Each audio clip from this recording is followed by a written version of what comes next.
یو قوم هغه نبی کریم صلی الله علیه وسلم هغه چې دی نو داسې وایي ما ولیده چې د هغو غټې غټې چې دی نو ګیډې دي او د بنګلو په شانته او د پاسېدو کوشش چې دی نو کوي خو چې څنګه داسې ودرېږي چې بیا ورتاویږي.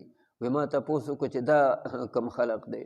وایي ما ته جبرائیل علیه السلام وایي چې دا هغه خلق دی چې سودونه خوري، دا هغه سودخواري دی په دې مضاربت په نوم باندې، یا چې دی نو په دې دغې کې دا کوم سیون کاتی چې دي یا دغه شان چې دی نو نور دا سودي معاملات هغه چې چلی، دا هغه چې دی نو خلق دی چې هغو سودي معاملات هغه چې دی نو کوي. هغه نبی علیه السلام هغه ولیدل. یو دغه قوم نبی کریم صلی الله علیه وسلم داسې ولیده چې د هغو دا شونډې دا چې دی نو په قینچانو سره هغه چې دی نو هغه کټ کوي، او چې څنګه دا یو شونډه والا یو ځل کرچ ورکړي دا والا چې دی نو کټ کړي هغه فوراً بیا برابر شوي، بیا یې کټ کوي، بیا هغه برابر شوي. وایي ما تپوس وکړو چې دا کوم قوم دی؟